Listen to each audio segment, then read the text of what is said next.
Welcome to our channel Holy Bible, the Book of Life Hindi official. हमारे video प्रतिदिन प्राप्त करने के लिए कृपया हमारे चैनल को सब्सक्राइब करें और नोटिफिकेशन आइकॉन भी दबाएं। आज का पवित्र बाइबल पाठ गिनती के पुस्तक अध्याय 14। लोगों का बुड़बुड़ाना। तब सारी मंडली चिल्ला उठी और रात भर वे लोग रोते ही रहे। और सब इस्राएली मूसा और हारून पर बुड़बुड़ाने लगे और सारी मंडली उनसे कहने लगी, भला होता कि हम मिस्र ही में मर जाते या इस जंगल ही में मर जाते।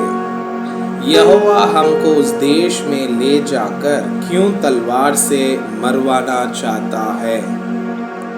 हमारी स्त्रियां और बाल बच्चे तो लूट में चले जाएंगे। क्या हमारे लिए अच्छा नहीं कि हम मिस्र देश को लौट जाएं?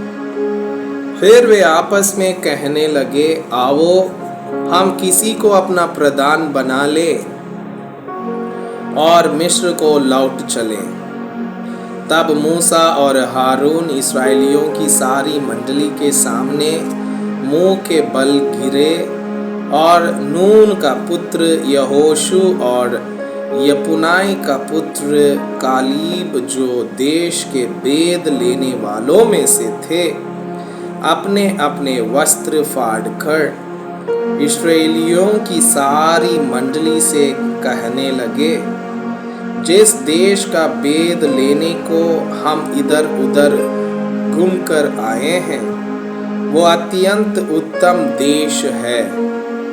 यदि यहोवा हमसे प्रसन्न हो तो हमको उस देश में, जिसमें दूध और मधु की धाराएं बहती है, पहुंचाकर उसे हमें दे देगा। केवल इतना करो कि तुम यहोवा के विरुद्ध बलवा ना करो और ना उस देश के लोगों से डरो, क्योंकि वे हमारी रोटी ठहरेंगे। छाया उनके ऊपर से हट गई है और यहोवा हमारे संग है, उनसे ना डरो। तब सारी मंडली चिल्ला उठी कि इन पर पथराव करो। तब यहोवा का तेज मिलाप वाले तंबू में सब इस्राएलियों पर प्रकाशमान हुआ। लोगों के लिए मूसा की प्रार्थना। तब यहोवा ने मूसा से कहा, वे लोग कब तक मेरा तिरस्कार करते रहेंगे और मेरे सब आश्चर्य कर्मों देखने पर भी कब तक मुझ पर विश्वास ना करेंगे? मैं उन्हें मरी से मारूंगा और उनके निज भाग से उन्हें निकाल दूंगा और तुझसे एक जाति उत्पन्न करूंगा जो उनसे बड़ी और बलवंत होगी। मूसा ने यहोवा से कहा, तब तो मिस्री जिनके मध्य में से तू अपनी सामर्थ दिखाकर उन लोगों को निकाल ले आया है, यह सुनेंगे और इस देश के निवासियों से कहेंगे, उन्होंने तो यह सुना है कि तू जो यहोवा है इन लोगों के मध्य में रहता है और प्रत्यक्ष दिखाई देता है, और तेरा बादल उनके ऊपर ठहरा रहता है, और तू दिन को बादल के खंबे में और रात को अग्नि के खंबे में होकर इनके आगे आगे चला करता है। इसलिए यदि तू इन लोगों को एक ही बार में मार डाले, तो जिन जातियों ने तेरी कीर्ति सुनी है वे कहेंगे कि यहोवा उन लोगों को उस देश में जिसे उसने उन्हें देने की शपथ खाई थी पहुंचा ना सका। इस कारण उसने उन्हें जंगल में घात कर डाला है। इसलिए अब प्रभु की सामर्थ की महिमा तेरे इस कहने के अनुसार हो कि यहोवा कोप करने में धीरजवंत और अति करुणामय है और अधर्म और अपराध का क्षमा करने वाला है, परंतु वह दोषी को किसी प्रकार से निर्दोष ना ठहराएगा और पूर्वजों के अधर्म का दंड उनके बेटों और पोतों और परपोतों को देता है।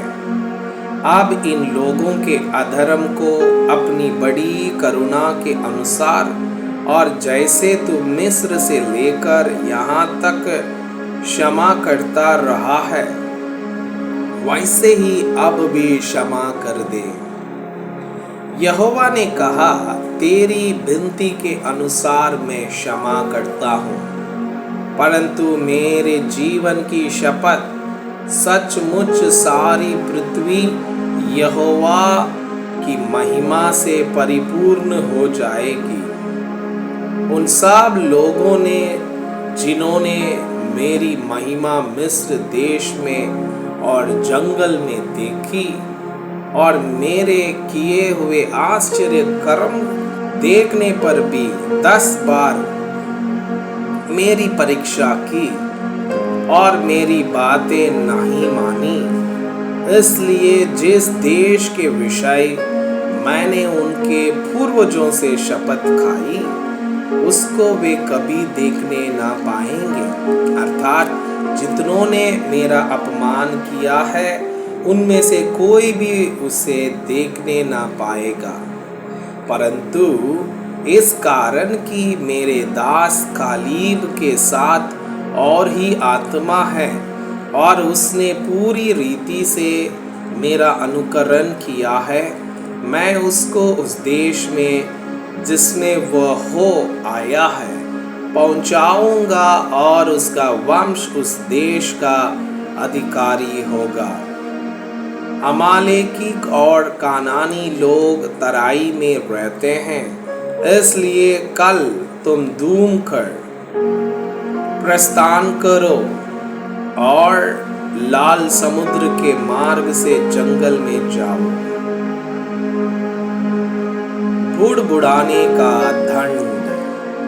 फिर यहोवा ने मूसा और हारून से कहा, यह बुरी मंडली मुझ पर बुड़बुड़ाती रहती है, उसको मैं कब तक सहता रहूं? इस्राएली जो मुझ पर बुड़बुड़ाते रहते हैं उनका यह बुड़बुड़ाना मैंने सुना है, इसलिए उनसे कह कि यहोवा की यह वाणी है कि मेरे जीवन की शपथ जो बातें तुमने मेरे सुनते कही है, निस्संदेह मैं उसी के अनुसार तुम्हारे साथ व्यवहार करूंगा।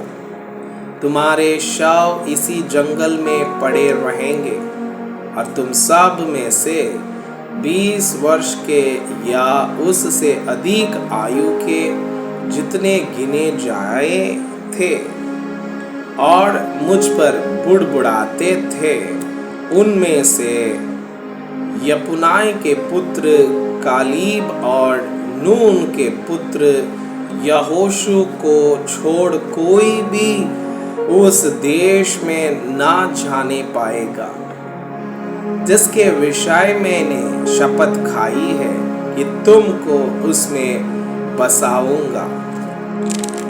परंतु तुम्हारे बाल बच्चे जिनके विषय तुमने कहा है कि वे लूट में चले जाएंगे, उनको मैं उस देश में पहुंचा दूंगा और वे उस देश को जान लेंगे जिसको तुमने तुच्छ जाना है। परंतु तुम लोगों के शव इसी जंगल में पड़े रहेंगे और जब तक तुम्हारा शव जंगल में ना गल जाए तब तक अर्थात 40 वर्ष तक तुम्हारे बाल बच्चे जंगल में तुम्हारे व्यभिचार का फल भोगते हुए चरवाही करते रहेंगे। जितने दिन तुम उस देश का भेद लेते रहे अर्थात 40 दिन, उनकी गिनती के अनुसार दिन पीछे 1 वर्ष अर्थात 40 वर्ष तक तुम अपने अधर्म का दंड उठाए रहोगे। तब तुम जान लोगे कि मेरा विरोध क्या है। मैं यहोवा यह कह चुका हूँ कि इस बुरी मंडली के लोग जो मेरे विरुद्ध इकट्ठे हुए हैं इसी जंगल में मर मिटेंगे और निस्संदेह मैं ऐसा ही करूँगा भी। तब जिन पुरुषों को मूसा ने उस देश का भेद लेने के लिए भेजा था और उन्होंने लौटकर उस देश की नामधराई करके सारी मंडली को कुड़कुड़ाने के लिए उभारा था, उस देश की वे नामधराई करने वाले पुरुष यहोवा के मारने से उसके सामने मर गए। परंतु देश का भेद लेने वाले पुरुषों में से नून का पुत्र यहोशू और यपुनाई का पुत्र कालीब दोनों जीवित रहे। उस देश पर प्रथम आक्रमण। तब मूसा ने ये बातें सब इस्राएलियों को कह सुनाई और वे बहुत विलाप करने लगे। वे सवेरे उठकर यह कहते हुए पहाड़ की चोटी पर चढ़ते लगे कि हमने पाप किया है, परंतु अब तैयार है और उस स्थान को जाएंगे जिसके विषय यहोवा ने वचन दिया था। तब मूसा ने कहा, तुम यहोवा की आज्ञा का उल्लंघन क्यों करते हो? यह सफल ना होगा। यहोवा तुम्हारे मध्य में नहीं है। मत चढ़ो, नहीं तो शत्रुओं से हार जाओगे। वहां तुम्हारे आगे अमालेकी और कानानी लोग हैं, इसलिए तुम तलवार से मारे जाओगे। तुम यहोवा को छोड़कर फिर गए हो, इसलिए वो तुम्हारे संग नहीं रहेगा। परंतु वे टिड़ाई करके पहाड़ की चोटी पर चढ़ गए, परंतु यहोवा की वाचा का संदूक और मूसा चावनी से ना हटे। तब अमालेकी और कानानी जो उस पहाड़ पर रहते थे उन पर चढ़ आए और हुर्मा तक उनको मारते चले आए। मैं आपसे यह अनुरोध करता हूँ कि कृपया आज का बाइबल पाठ को अध्ययन करें और जिन वचनों के द्वारा आप प्रभावित हुए उसे अपने कॉपी में लिखें और आज दिन भर इस वचनों को अपने जीवन में अभ्यास करें। परमेश्वर चाहता है कि आप उनके समान सिद्ध और पवित्र बने।